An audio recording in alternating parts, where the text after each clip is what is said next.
Welcome back. The world's favorite bad guy has returned.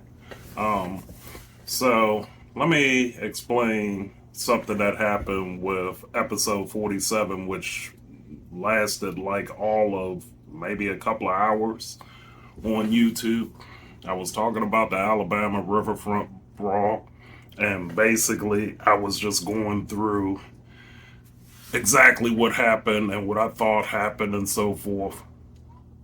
All I said on there was I believe when the second guy jumped in, that's when it opened up for everybody else to jump in. Did I think it was a racial thing? Eh, possibly. I think it was more of an entitlement thing. That it's like, who is this guy to tell me that I gotta move and so forth? And then when you put alcohol and something else that makes you inebriated into it, you're gonna act out. And then when you throw the opposite sex in there, guys are gonna, be a little bit more amped up to fight.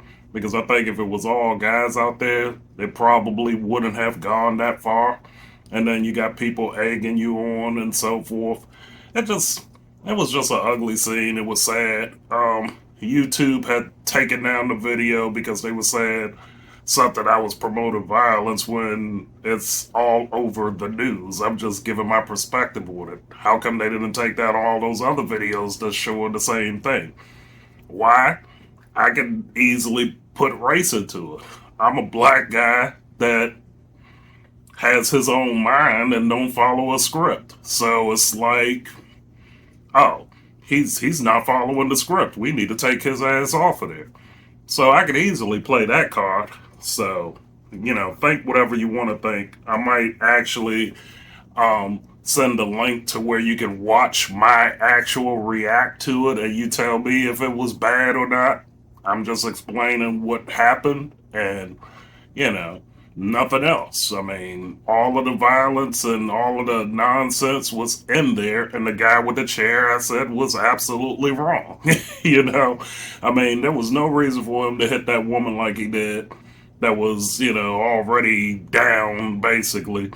So I kind of criticized all people involved, and I gave credit to the young guy that swam across.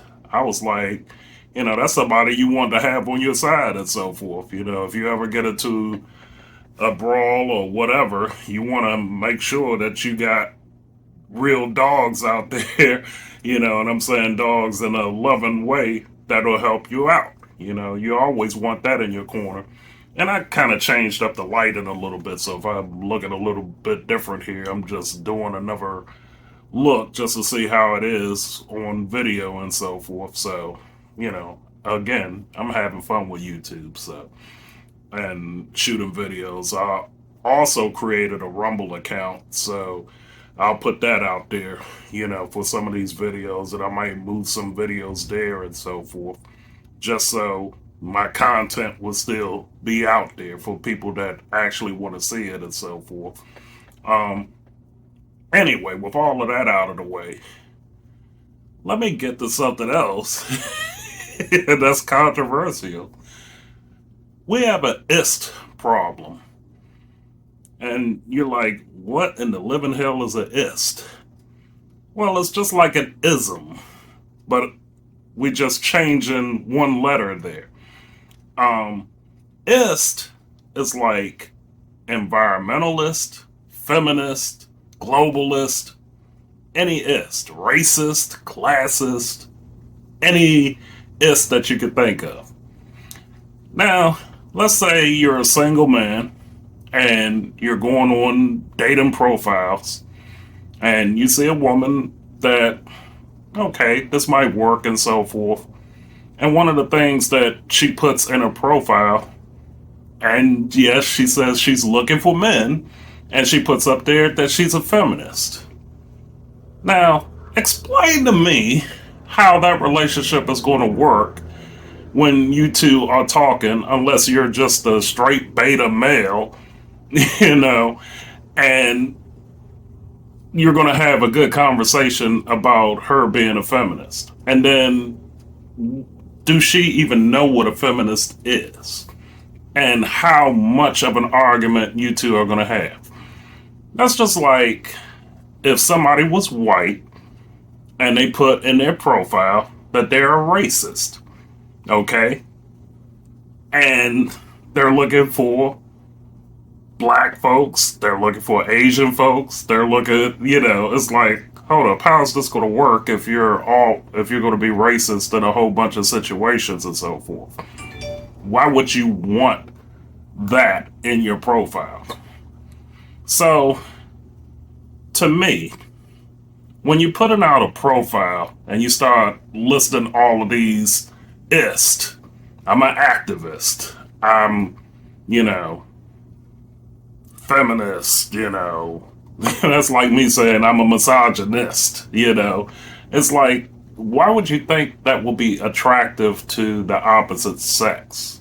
You're putting out something that's already having a negative stereotype and negative connotations, and you're so narcissistic with it that I'm surprised that you get any clicks whatsoever.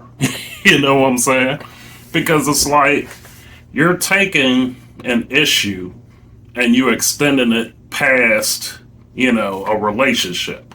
You can't sit there and think that an issue is bigger than your relationship. Okay? There may be certain elements around your relationship that may become an issue, but to put that out there as part of your main DNA, that just tells me the state of the world that we live in. Okay? So, getting with this activism and so forth, it's like, I don't see how those relationships work if you're with an activist and let's just say, most relationships, they say opposites attract and so forth. Okay, I'm just a regular blue collar guy and I'm dating a feminist. And then it's like, she's always on MSNBC. She's always on CNN. She's always, even Fox News, they're all part of the uniparty anyway. And then every little thing that happens on that television, she has to argue about it. And now flip it around to the guy. I mean, that's just like if it's a regular working class woman who's dating this guy, and then everything that comes up, oh, Jenny, oh, Iris, we have to deal with this. We have to go out there and protest. We can't stand for this. It's like, dude, can I live my life without, all these outside interferences and try to actually develop some sort of separation here? Like, that's part of the problem with the IST problem. Everything does not apply to you. And I'm going to bring in another side of this. Just like in politics. All these indictments that Trump has, I mean, I'm sure he's done a lot of stuff. Biden has done a lot of stuff. Hell, you could probably go back to every damn president and it's something that they've done and so forth. Honestly, saying any of them go to jail, is not gonna stop me from going to sleep at night or waking up in the morning, regardless of how they do it.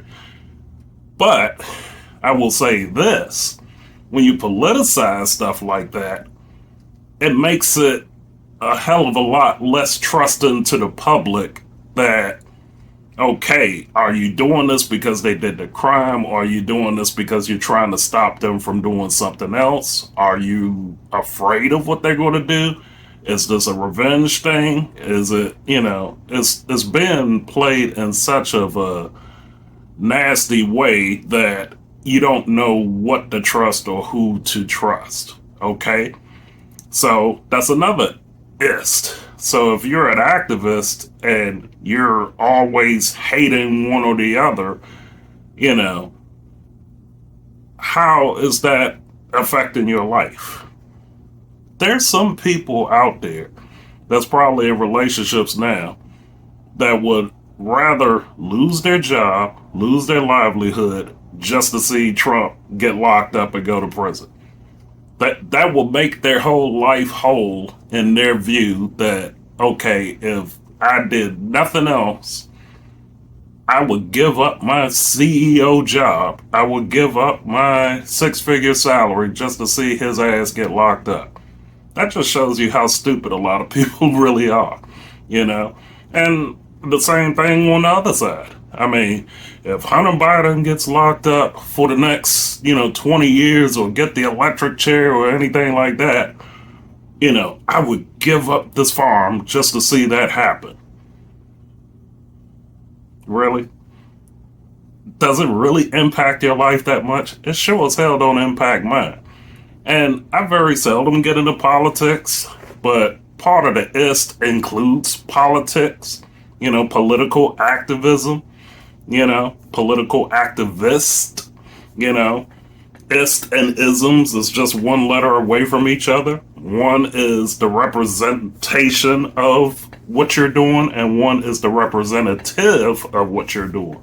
So it's like, how do you even go to sleep at night when you got all of these things which are really feeling based and not fact based, that I don't even see how you have a relationship? And I see why there are so many single people in this world, because it's like nobody wants to be bothered with that 24/7, whether it's a man or a woman. It's like you have this unlimited anxiety over stuff that you can't control, and then you go on social media and you want this place in this world where it's like you want this safe zone where you can say what you want, do what you want without anybody challenging what you're saying or trying to give a different viewpoint without being cast out in the middle of nowhere. You would rather see people eliminated for a different view than for them to challenge your view or to present a different view.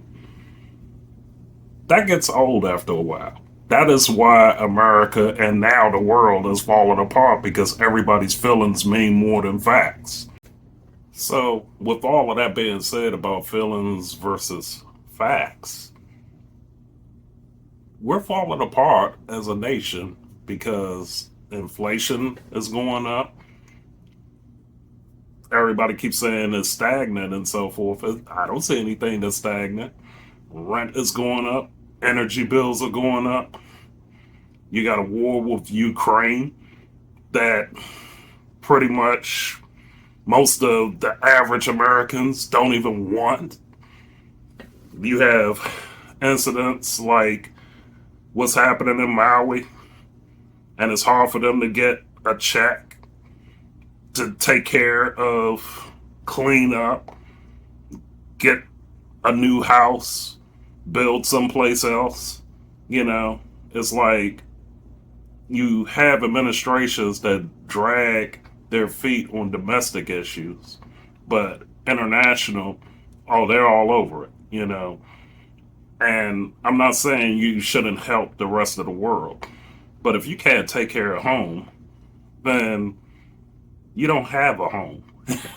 That's how I look at it. Because if you have a government that's willing to go to another country and defend something which really is part of their military industrial complex, just to, put it out there, to funnel something for something else, it just it's out of control. And I wasn't trying to go that deep into this video because really I wanted to kind of tie social media, feelings, facts, all of that together to throw in the state of the world that we live in now, where people could care less about the future. They only care about how they feel. Okay? So when you take stuff like, well, I'm fighting this you fight in a fictional battle.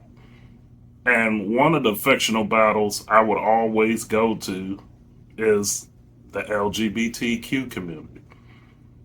Now, a lot of the rights that they wanted have been put there. Okay?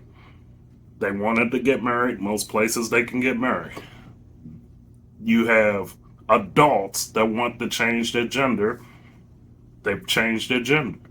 They've had the surgeries, whatever.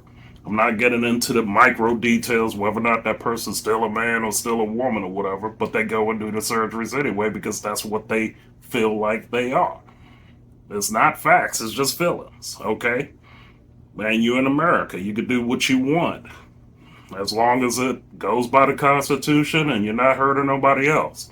As far as I'm concerned, you're doing your thing. And my thing with the children, if they're 18 and over and they really decide that's what they want to be, let them be it.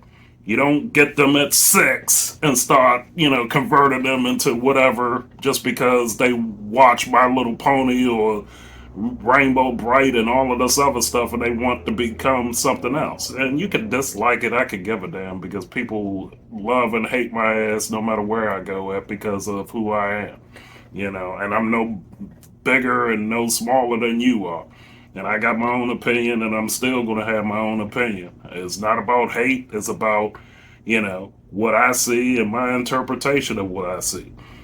So, with all that being said, we have an IST problem, and it's too many of us that would rather take an issue that we feel and work with that than the facts of how we live. And part of why I can't stand the Democratic Party is that they distract you from what's really happening out there. They're distracting you from the fact that your energy bill is probably doubled what you've been paying out there. And this is across the country because I'm hearing so many other people bitching about, I can't believe my electric bill is, last year at this time, my electric bill was $95. Now it's $295 and so forth. And my electric bill went up too. My electric bill, for the most part, was like maybe between 120 140. Now I'm paying $231 easily, $231 a month for electric. Then I'm hearing about the rent prices, like people renting apartments, renting homes or whatever, paying a lot more than what they've been paying before. But yet the economy is booming, right? So if the top 5% is making 3 and 4 times as much, and we're talking about billionaires here. If they're making that much, they're part of the economic system too, so it looks like, oh yeah, we're booming. But then your paycheck ain't no different. Your 50, 100,000 is being stretched more because you're paying more for food, you're paying more for energy. Okay? And because you're single and you're looking for love, you're an activist, right? You're a feminist, right? So it's like, you can't reconcile the two. Then you have people that, like I said before, they want Trump locked up. They want Hunter Biden locked up. Hell, they want Joe Biden locked up. Whatever. It's like you care more about that than what you're putting in onto your dining room table. You care more about that for the fact that it's like, well, hell, maybe if I take off for a week, I could actually go travel somewhere and actually enjoy the trip. This is called living life, not living like an activist or whatever. I mean, everything doesn't have to have, some sort of political tinge to it. And because of social media, because of the internet, because of mainstream media, everything has a political tinge to it. If you like one thing, then you must be this. If you like something else, you must be that. And that's absolutely ridiculous because a lot of the people that's apolitical are now getting categorized just because. And you have people that say, oh, I hate all Republicans. You have some people that say, I hate all Democrats. I don't give a damn what they say. They are one and the same. Because if they had the majority in Congress with the executive branch and so forth, how come they haven't gotten rid of the other party?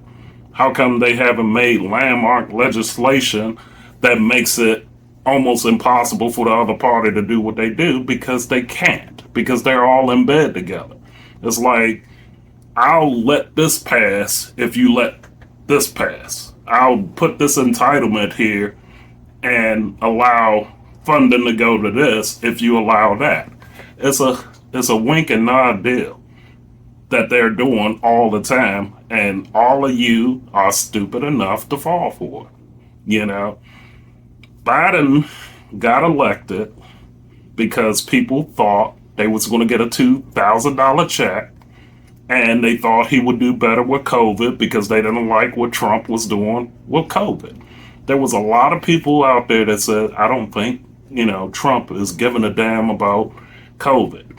So with that, the student loan thing, that's what Biden ran on. That's what he got in with. None of that happened. Okay. Trump, when he got elected, I literally was going around the country, not because to follow his campaign, because I was checking off boxes with my 50 state tour. And I just so happened, while I was out there, noticing, like, in some of these states that I didn't think he stood a chance in, I'm seeing a lot of Trump signs there. Now, we're talking 2016, okay? So, white women, working white women, probably between the ages of like maybe 24 to like 60, that I was talking with across the nation. Didn't matter their sexual orientation because I didn't know what they were. I didn't care. I didn't even ask them that.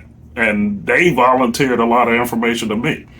I'm sitting there in the Minnesota airport talking to three white women there saying that they were going to vote for Trump because they couldn't stand, in their words, that bitch Hillary, and they wished that Obama could get a third term. Obama could get a third term. And Biden wasn't running at that particular time, so they were saying, oh, they will vote for Biden back then. Okay? So a lot of that same demographic that voted against Hillary are the ones that voted for Trump and the ones that voted for Biden. It was the white women that put him in the office. That's the same demographic that put Bush in office and Obama in office. Because most of the other demographics kind of stayed the same. I don't have a poll in front of me, but just going off of conversation, just going off of my travels, it's the white women that changes their mind election to election.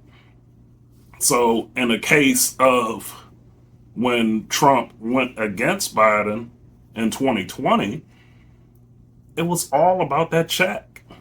I mean, that's how those two senators got in Georgia, because it was like, oh, we don't have enough votes to get that $2,000 check processed and so forth. And they did those runoffs in Georgia. Remember that, with Warnock and the other guy. I can't even think of his name. I don't have his name in front of me, but I know it began with a O.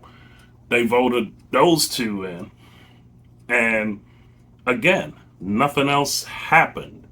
Okay, the COVID response kind of sort of went in the background, and there's still some people that staunchly with the mask and with getting the shots and stuff like that. Okay, all of the stuff happened with Fauci. He's not a Trump creation. He's been his own entity since the 80s and so forth. And you can look up his history when it came to the AIDS response and stuff like that. So I'm not even going to go down that rabbit hole. But the thing that I'm trying to point out We have too much of an IST problem that none of us can really control because we need to know what to control. And because you're taking these positions, you don't even know what you're taking a position on. You're not even knowing what you're an activist with. Okay? And to go back to the LGBTQ IA plus community, sorry, it's so many damn letters that I can't remember them all every single time, and I get tongue tied with it sometimes. But I'm trying to show respect here. I think the majority of America could care less who you sleep with and how you orient yourself and how you look. Because if that was the case, they wouldn't let some of these legislative efforts come out there in support of the community. The problem is the overreach. That's the big problem, is the overreach. It's like you don't want to hear something over and over again where it's like, oh, I think I should be called they, them, whatever. You know, it's like you're going against, how can I say it without being offensive more than I am? You're taking normal trends and you're going too far with them.